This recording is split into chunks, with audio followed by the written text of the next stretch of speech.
If you want to offer something that is high value to your team members, it doesn't need to be something that is high cost. I talk a lot about this from the guest side of it as well, from service recovery, from creating wow moments. The success of your recognition program should not mean an ever-growing expense. So look for intangible rewards or those that have little to no cost to the business, yet they resonate strongly with the team. This episode of the Attraction Pros podcast is brought to you by our friend Eric Fluet at Get It Done Marketing.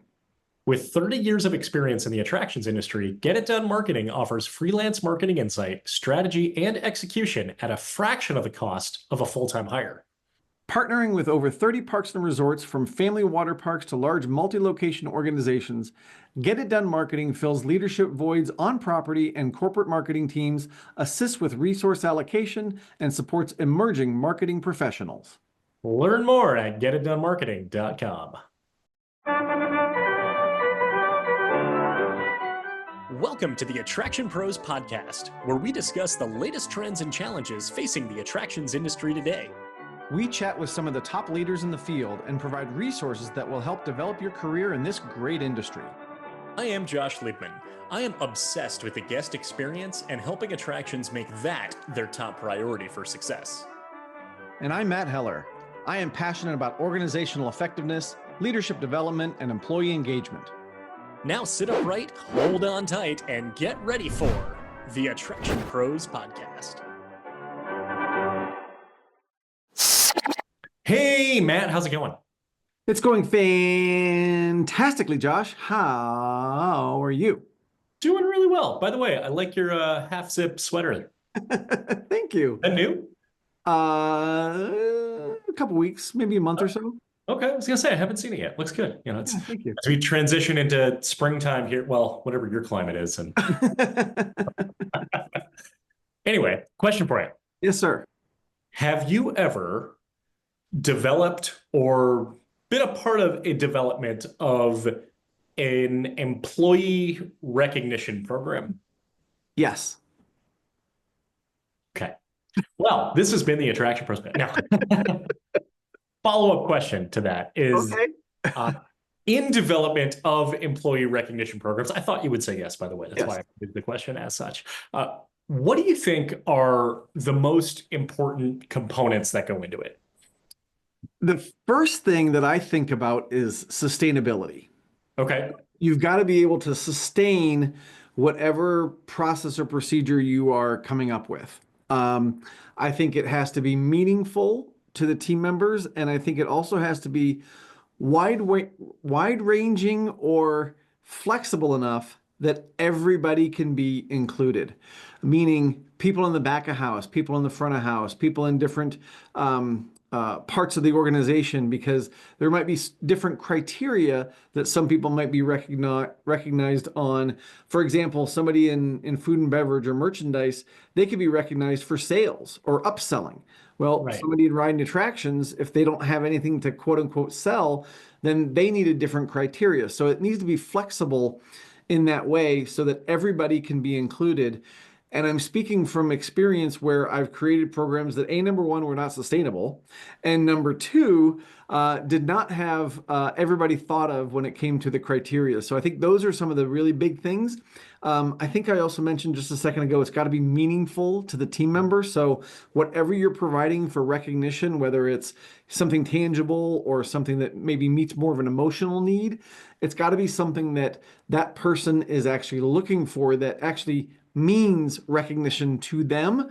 And so maybe I'm trying to say it needs to be somewhat individualized. So those are the top three things that kind of come to mind. Yeah, yeah. Those are really good things. And I think that they sometimes get lost in translation with creating a program that I think sometimes what I see often is something that only serves the business or is something that has a lot of creativity injected into it, that it becomes really complicated, that maybe team members don't fully understand it. And there's all these like different complexities and nuances of it because because of the masterminds kind of, Yes. And then sometimes it isn't necessarily as relevant to the team member, and kind of like what you said, wide ranging and flexible, that it needs to align with what it is that they're being recognized for, as well as what is going to resonate best with them. Mhm. Yeah. Mhm. Absolutely. So the reason I bring up this topic is I'm working with a number of clients right now, multiple clients, where they either don't have an employee recognition program, or they have one that maybe meets some of those challenges that I mentioned of being overly complicated or not necessarily relevant to the team, or kind of just in that realm. And so I started to think about a framework for creating or fine-tuning and modifying your existing employee recognition program that serves the team member, it serves the guest, it serves leadership, and it serves the organization as a whole. With that, I jotted down, I started to think of, well, what are the key components of an employee recognition program? And initially, I thought I would think of maybe three or four and say, okay, well, we can build a framework around this. And then my gears kept turning, and I came up with 12, Oh my goodness. Okay. which I think is way too many. But actually, I even came up with more, and I was like, well, what can I combine? What can I scale back on here? And I would love it if maybe we could, within the time that we have allotted to recording this podcast, unpack maybe these 12, maybe add in more if there are more, and really determine, okay, are these the key components of creating or fine-tuning a team member recognition program? Absolutely. Let's jump in. What do you Okay. got? What's number All right. one? Number one is authentic. And this probably ties in with meaningful as well. So, a recognition program, it can spark motivation, but it should be something that team members much naturally want to perform the actions, regardless if they were being rewarded for it or not. So the actions that they do, whether it's good service or it's good sales or it's operational efficiency or something like that, it should come from a point of authenticity of, I want to do this because it's my job, rather than it's feeling forced. I would agree with that. I think authenticity is huge when it comes to guest interaction, but also when you talk about leaders needing to do the things that are going to reinforce those particular behaviors. It can feel really awkward to do things that you're not comfortable with, or the things that you're kind of being asked to do that might feel like it's kind of out of the blue. So I think absolutely authenticity, not only for the people that are receiving it, but also for the people who are delivering it, is really Yeah. critical. Absolutely. Yeah. Second one is it should be simple. So the program should be intuitive, so it's easy to understand. Like I mentioned, too often companies get carried away with layering in additional dynamics as they think very creatively, but that adds more complexity and it makes it more difficult for it to be adopted. There was one that I saw recently that was based on a board game, and it had all the different spots along the board. Once you land on one, you get this or you get this, and then you accumulate this new type of currency. And then if you land here, then you unlock all of these new types of things here. And by the way, all of this was for one like finite period of time within a few weeks that this would be implemented, and then it's done. Maybe we'll bring it back next year. And so it just felt like, if it's a little bit simple, if and when I do this, I will get this, then it becomes a little bit easier to be able to adopt. Well, and I think the piece of that simple puzzle that I like to kind of tag onto, I guess, is that the people that are making it overly complicated are the people that it probably doesn't benefit, if that makes sense, right? So again, I can kind of remember sitting around the office in the wintertime thinking about these creating unsustainable programs. And it was really for the benefit of the team member. At least that's what we were thinking it was for. But when we found the best, most simple ideas, it's when we asked the team member for those ideas, right? And we started to pull them. What can we do to help, recognize you for your great efforts? And a lot of times it was just say thank you. Like go back to your number one, authentically, right? Authentically tell me thank you. I think the other thing is, and we'll see if you get to these in some of your points, but I think there's also recognition in, hey, if I make a suggestion and you listen to it, that's also a form of recognition, right? Built in, yeah. And thinking about a facility, for example, that may need some repairs, and you've told your boss over and over and over again, we need these repairs, we need this equipment and things like that, and then they're saying, oh, by the way, here's a great pizza party for you, but we're not going to make repairs in your facility. Like, that's not really recognition and motivating, right? So you got to figure out which one you're actually trying to solve. I'm thinking of the meme of like, here's a pipe that's bursting and water's flying everywhere, and someone Yes. slapped duct tape over it, and then there's the label that says pizza party, right? Yes. If that's not Exactly. going to fix the pipe that's bursting out and water's going everywhere. So it's similar to that example. Yeah. Next, it should be relevant. So the program should directly reinforce behaviors that leadership expects from the team that then benefits the organization. So, and the more specific, the better. So when thinking about, okay, how are we going to reward our teams, I'm really saying, well, what are we rewarding them for? Well, what do we need them to do? Well, what does the business need? So being able to look at it kind of top down and bottom up, really both ways of saying, okay, it's going to reward X behaviors that are very direct, very specific, could be very metric driven. We talk about that team member in a revenue generating department. It's you sell X amount of this pass. We increase our per cap to this. If it's in attractions or ride operations, it's operational efficiency. It's this many riders per hour. It's this many dispatches, et cetera, whatever that might be. That then goes back to the overall KPIs that the business is striving for. So I love that you put this one in there because what I try to tell different people about is use your current values that you have as the springboard for any kind of recognition program. If you want to zoom out on that, we really focus on the entire employee life cycle. So when you think about, let's take respect as a value that a company may have. Well, you can recruit in a respectful way, or you can recruit people who have that natural tendency to be respectful. You can hire them, you can train them on what respect looks like for you. But then as we get to the recognition program, you can recognize them for being respectful. Define those characteristics or those behaviors. Is that smiling at someone? Is that opening a door for someone? Is it saying have a nice day? What are those respectful behaviors that you're looking for? It's based on your values, so you can use those as criteria for every single behavior that you want to reward or recognize. And then now you have a roadmap kind of within the roadmap, right, of the way that you can figure out what to recognize for, because if those values reflect what you're trying to achieve as a company, then recognizing the behaviors that people are displaying that support those values are representing what you're looking for in the company. So it gets right back to what you're talking about in terms of relevance. Yeah, you could put a huge sign that says respect on the wall and then not do anything else with it. Or if it Exactly. follows through directly to we are actually reinforcing the behaviors, this is not just a sign on the wall. This is for you to look at and remind yourself of it. And then here's the way to demonstrate that. Yep. Next one, challenging. So the program must engage the team in performing actions that lie at the top of or beyond their expected job duties. So it should not solely reward when team members meet the standard expected from them.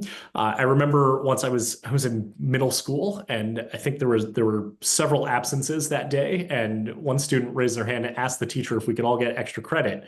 And the teacher said, you don't get extra credit for coming into class. It's the other way around. Those who are absent are being marked absent. There's disciplinary action towards that as it accumulates.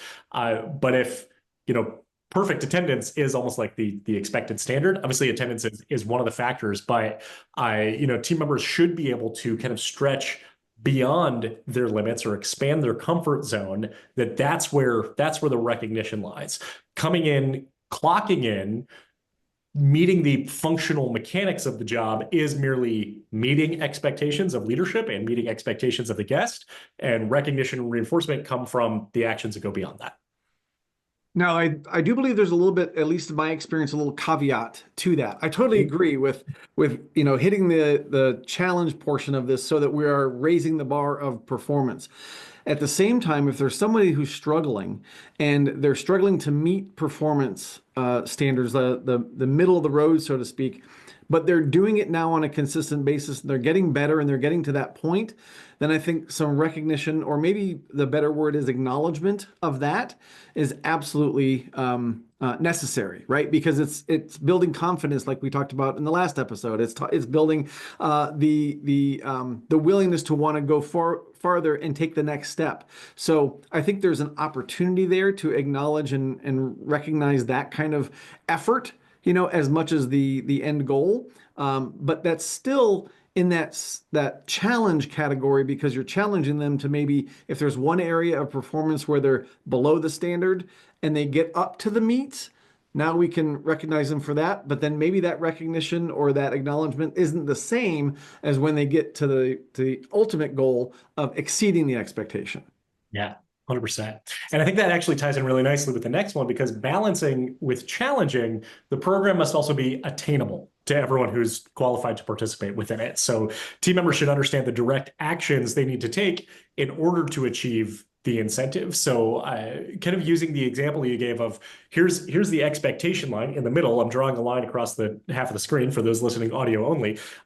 There's a team member who's far below it. You're talking about acknowledgement as they start to make incremental improvements up to the baseline. And now once they're at the baseline, kind of qualifying for, okay, well, here's what your coworkers are eligible for extending beyond the immediate job duties or beyond their initial comfort zone. So all in all, it should be attainable, and you can unpack it as well. Let's say if we're saying sales numbers, well, if you're a location that makes $200,000 annually, and the incentive is based on if you hit 1 million, that might be entirely out of reach altogether. Now, I'm a big proponent of continuing to push that a little bit further and further and further, and maybe waking that wildly audacious goal, but also saying, is there a way to actually connect the dots? Can we physically do it? So this is starting to sound a lot like a SMART goal in a good way. Oh, that one is, yeah, yeah. With the relevance and the attainable. And I totally agree that if you don't think you can reach it, that is probably more demotivating than the recognition that you might get if you do achieve it. Mm-hmm. Yeah. You mentioned this one as well, and I've got flexible on my list. So there's no overarching method of recognition, and I know that I've listened to you go deep into things like the DISC model and the way that people want to be appreciated. And I think my biggest takeaway from that is making assumptions about showing appreciation can backfire if it doesn't resonate with the team member. So the program must acknowledge individual preferences. We hear often as far as kind of how to recognize and how to coach. And some people say, you should recognize publicly and coach in private. And I agree with the coach in private part of it. And I think the recognize publicly is only if that team member wants it. So I think recognition and coaching probably should both be done privately. And then in recognition, ask for permission. May I share this publicly with the team? Mm-hmm. If they say yes, bring it up in the morning meetings, plaster it on the wall, send out the email, put it in Slack, whatever it looks like. And if they say, well, I prefer not to, then if you do that, then they're probably not going to do it again. Absolutely. Absolutely. I think there's a whole lot of respect that goes into how we recognize people and how we personalize that recognition experience. So to that point, there's even nuance and subtlety in the public part of it, because there might be somebody that would really love to put on a hat and have some balloons and sing a song and be in front of everybody, and that's the kind of recognition that they would appreciate. There's also people that if they saw their name on a plaque in the employee hallway and they're like, that's me, that's still public recognition, but it's kind of combined with a little privateness, because they don't have to be in front of everybody, but they are allowed to share their accomplishment with somebody. So there's a little nuance in that as well. I'll also bring in a little psychology, something that I've been studying quite a bit recently, and it's about universal relational needs. And, we've been talking about this, or I should say my clients and I have been talking about this a lot in terms of building relationships. But there's certain relational needs that everybody has. We all want to feel seen and heard, right? We all want to feel safe. We want to feel connected and appreciated. And so you can also further tailor your recognition to how that person is feeling, right? So for example, if someone is just feeling like they're not safe at work, one of the things that we have to do is make them feel safe or create an environment where they feel safe.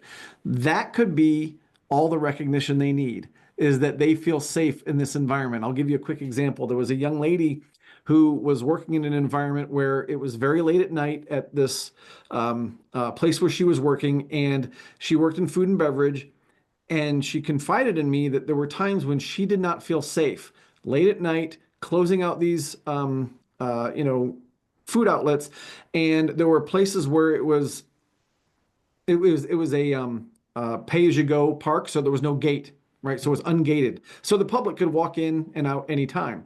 And she said, I just don't feel safe in doing that. And so as we talked to the management team about it, we're like, we've got to have either a security escort, or we've got to have somebody else with her, or we've got to figure out some other way to help her feel safe. And that was something that made her feel better about doing the job. And that made her feel recognized for what she needed. So again, this gets really nuanced, but it goes into a deeper conversation of really making sure that this recognition is tailored to that specific person. Yeah. I think if we were to kind of flip that into, we will do an entire episode just on that, because I have a lot more questions or kind of areas to dive in with that. Thank you for sharing that example. Next, I've got valuable. So Mm. similar to flexible, the rewards themselves must be worth striving for. Otherwise, participation will be lower for those who aren't interested in the incentive. So the reward must have high value for the team member. When I worked in guest communications at Universal, it was a back of house administrative role. So we'd address business casual, and one of the kind of incentives that we have, whatever it was a jean coupon. I could bring in the coupon and I could exchange it for wearing jeans one day instead of, I would usually wear khakis. Uh, I wasn't really a very big blue jean wearer anyway. I'm not that big of one these days either. So that really, I didn't see much value in saying, well, I'll do it because of the authenticity, because I want to be good at my job and, provide great, guest service and everything. But if I get a jean coupon, they're probably just going to accumulate. I will say that changed when I realized that I had to do a view every quarter. So Universal Views, which is kind of the in-house mystery shop program. So you have to go through the park as a normal guest. At that point, I was like, okay, you know what? I will use my jean coupon when I have to do a view, so I don't have to change my clothes. So at that point, I was able to actually see some value in it. But if I would do it, since I was doing them quarterly, I don't need more than 4 per year. So I'm still not going to do it for that. But if I have them, I'll use them. Well, and I think, first of all, I love this one because I think this is where some creativity can come into play, and also getting your team members involved in what those rewards, again, whether they're tangible or more emotional, can come into play. Can I share a quick example from Yeah. my days way back at Valley Fair? And you may have heard this story already, but we had a program called the Zero Hero Program at Valley Fair, and this is in the admission program, or the admission department.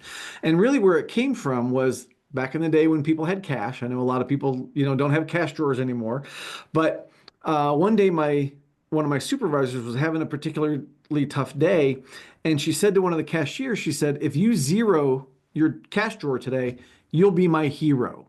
Okay. And so we kind of started playing with that a little bit, and we came up with the Zero Hero program, which recognized people for having their drawer zero, which meant, maybe they should be a little bit more careful with their change countbacks and their, how they're handling their money and things like that. You're talking So about reconciling it so there are no overages or underages?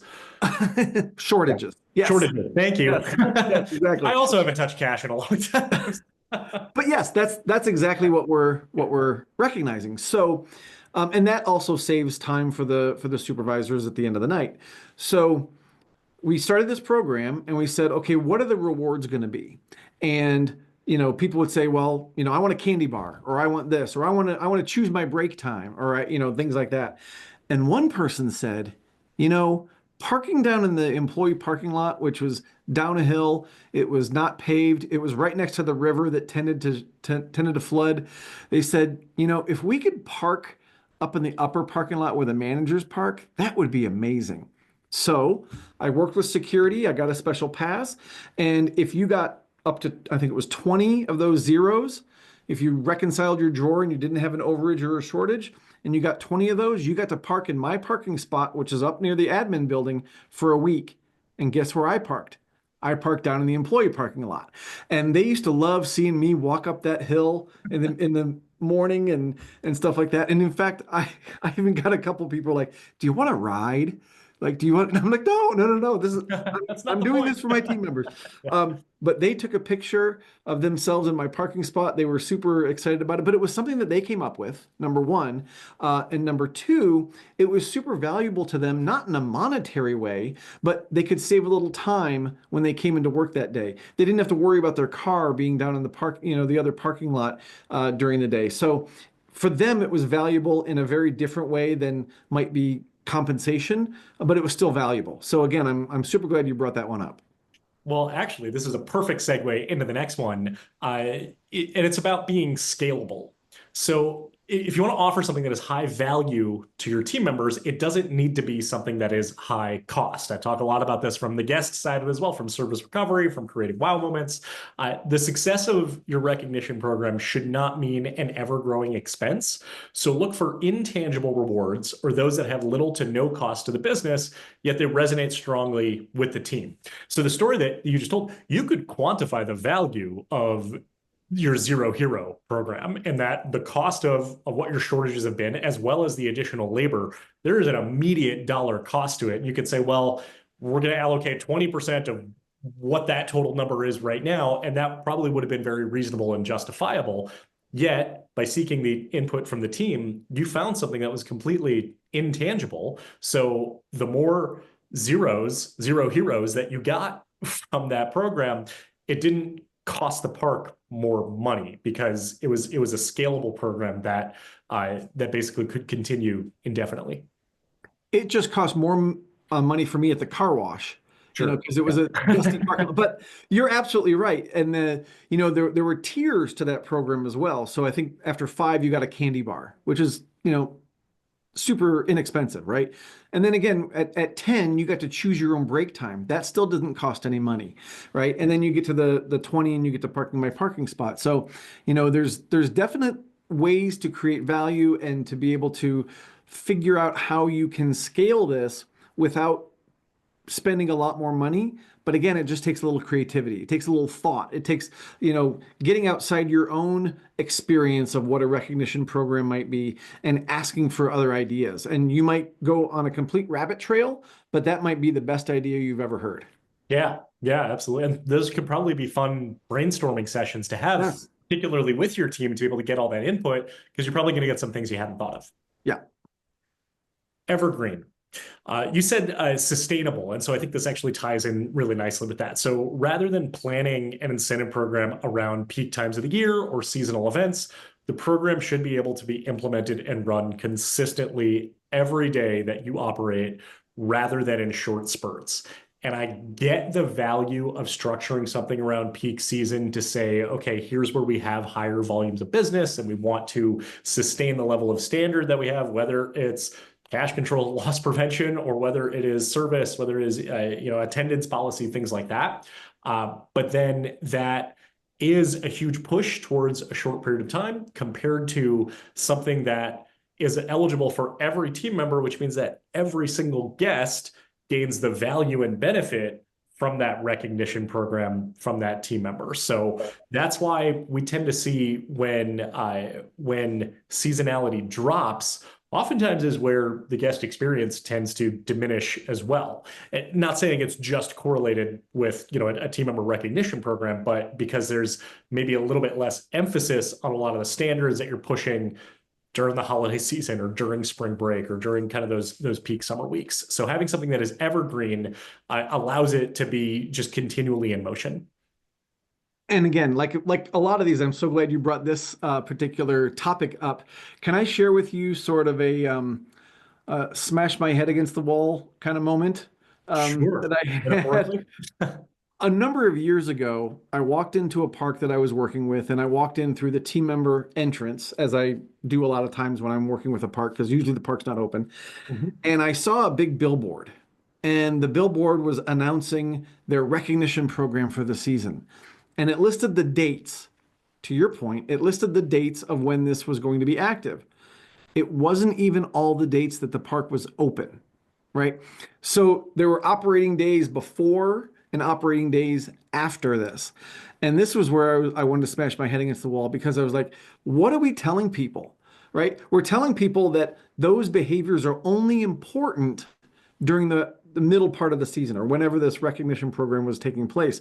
We're also telling anyone, even if it's a small crew, that the stuff happening during the off season, during the winter, that we're really not going to recognize that, you know? And so even for a seasonal facility, I would say that evergreen piece needs to be in play because you've got people working really hard in the off season. Granted, a lot of off seasons are getting shorter and shorter, but you do have people, mostly maintenance, some marketing people, finance people, whoever it might be, that they still need to know that their behaviors are important and they're still upholding the company values, even though there's no guests in the park. So I think that's another piece of the puzzle that I think a lot of people may misjudge or misalign with what they're actually trying to do. So I will rephrase my statement slightly then, where I said this should be something that is in effect every day that you operate, to now this should be in effect every day you have employees working. Yeah, Yeah. I would agree. Yeah. Next one is transparent. Tell your Mm, members what your overall goals are, whether it's 5-star reviews, revenue, sales of premium experiences, operational ride throughput, whatever it is, no cleanliness complaints, anything like that. And the actions that they can take to get there that will be rewarded. So don't make it a guessing game. Here's what we need to do as an organization. Here's what you can do to play your part in it. Here's what will happen in exchange for that. So I'm going to ask you a question. Okay. Speaking of seeing your impact, do you remember, or let me ask it this way, what's been the most memorable recognition or reward that you've received over the years? Most memorable recognition or reward. I mean, I can think of a handful that stand out. Uh, I think the applause dollar at Universal probably is one of the first ones that come to mind, followed by uh, the cornerstones at Cedar Point, or Cedar Fair in general. And then I also think that the Great Service Fanatic card at Disney. So Okay. those, I mean, those are like the three that come to mind immediately, and each with different nuances themselves. Okay. So the applause card at Universal, do you remember how that went through a couple of different iterations? Um, so I remember this because I was working closely with team member services at the time. And this will all come back Yeah. around to, Yeah. what it is that we're looking for and how we reward that and what people get for it. Because the applause dollar or the applause card originally had a thing on there for somebody to write what it was that you did to deserve this recognition, which was great. And then there was a thing at the end where a number that you would turn in that whole thing into team member services so that you could win a prize or, drawing or whatever the case may be. Well, what we found from team member services is that nobody was turning those in, especially from back of house areas, because we would walk around people's cubicles and they'd be hanging in their cubicles, right? So what was super important to them was the narrative, right? So when you talk about what do they get, again, this can go back to the emotional reaction of people. They get this emotional burst from it, right? None of the things that you mentioned had anything to do with money, right? When you're thinking about what you get from that. So we actually changed, I shouldn't say we, I wasn't involved with that, but I remember talking to people about it. Universal actually changed the way that dollar or certificate worked, where you would fill it out, but then there was a tear off at the bottom, and you turned that tear off piece into team member services.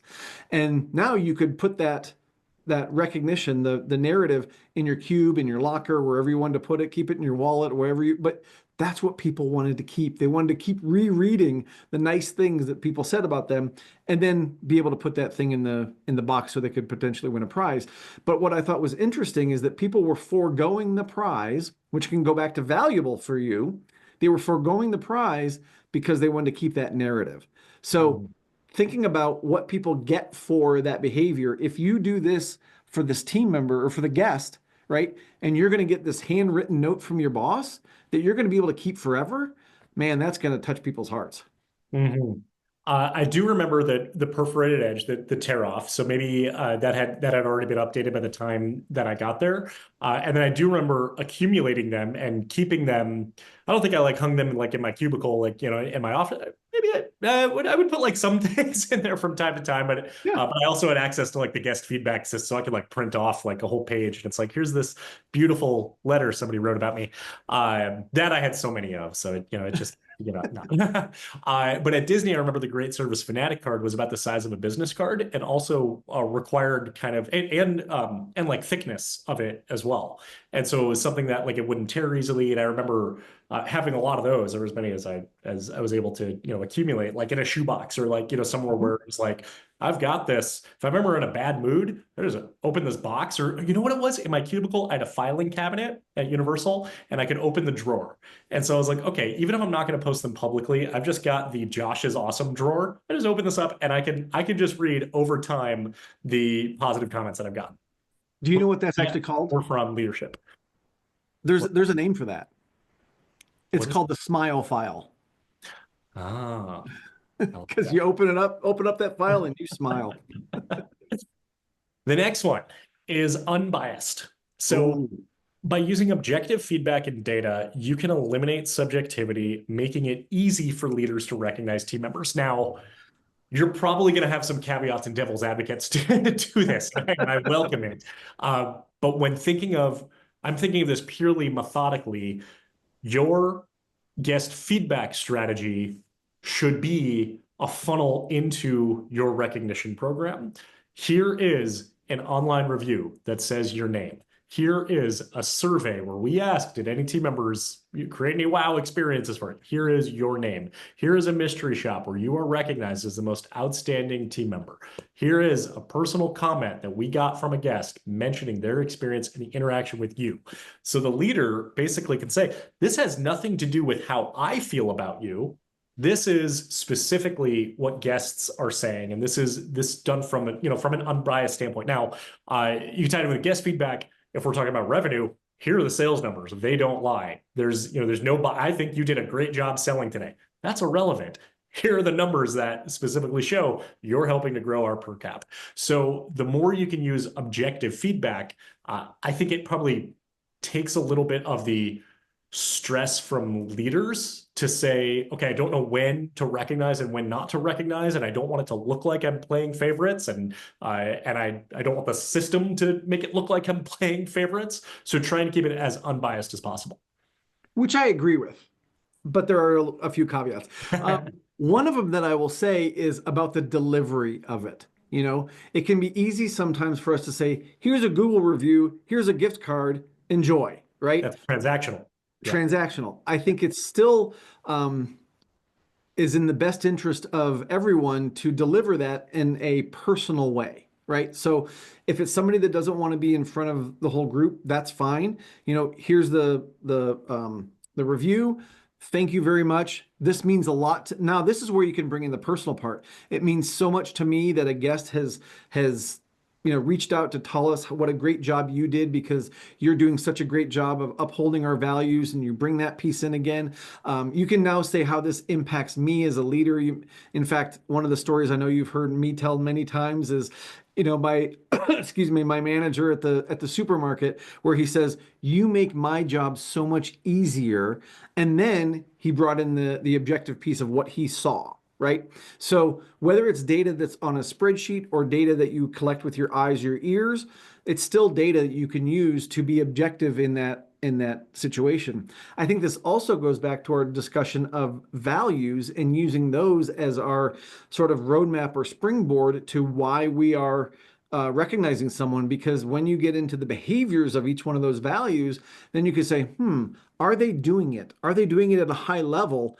Okay, yes, now I see that this person is deserving of some recognition, but you've already done the legwork of figuring out what are those behaviors that you're looking for, what are those specific things that you can say they are above the standard, they're right at the standard, they're below the standard, and then use that as your subjective, objective way to do that, and then combine that with any other, more concrete data that you might have.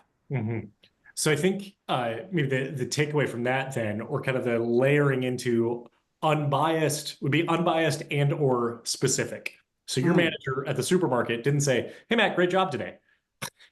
He told you exactly what it was that you did that then showed his appreciation, that then made his job easier. Had he said, "Hey, you're doing a great job," you'd say, "Okay, that's nice," but you wouldn't know exactly what you needed to keep doing to keep being told that you were doing a great job.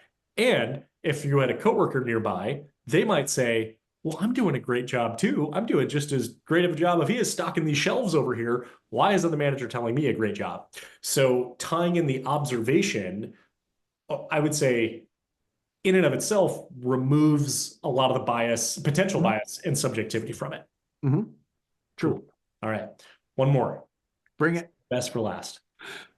Your recognition program should be fun.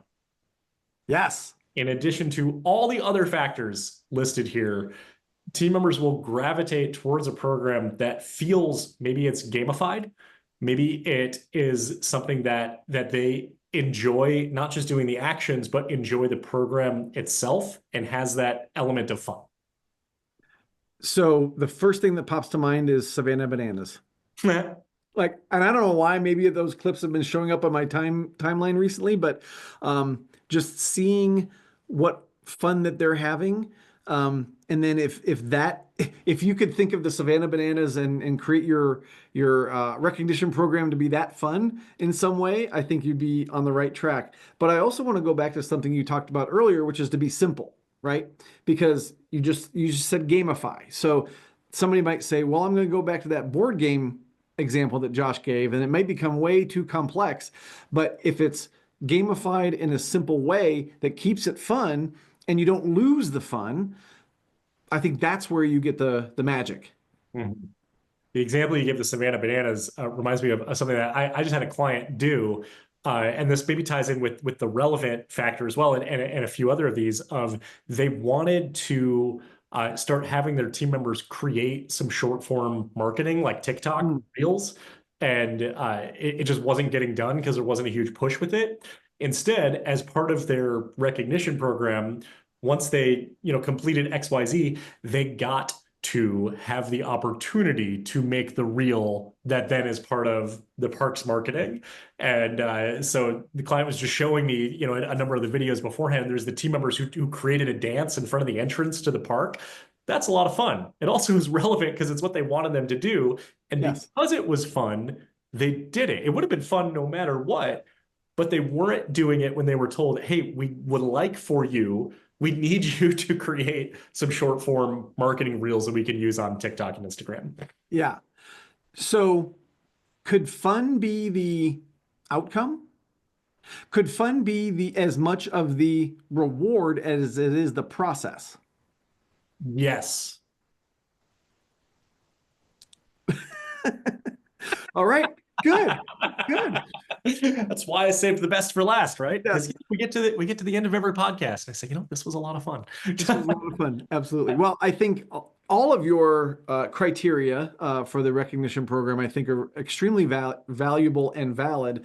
And I'd like to know, are there specific examples that you have, and maybe there aren't, maybe this was just kind of off the top of your head, but that you have that you could share that embody some of these? Well, at the time of this recording, it's something that I'm in the process of doing a deep dive with a few clients, and that's kind of why I made the list to say, hey, can we create something that accomplishes all of these?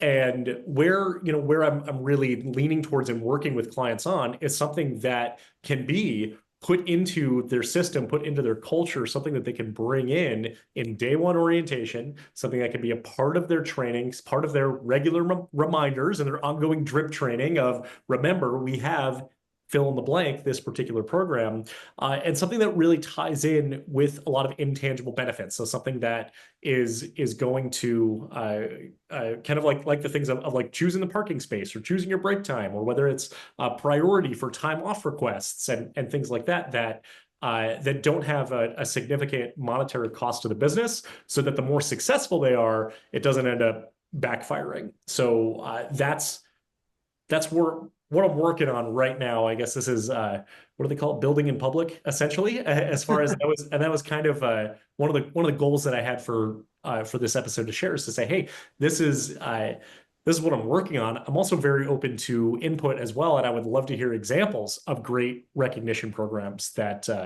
attractions have implemented that they've seen success with their team. I think some might call this building while you're trying to, or you're building the plane while you're flying it, something Yes. like that. Yes.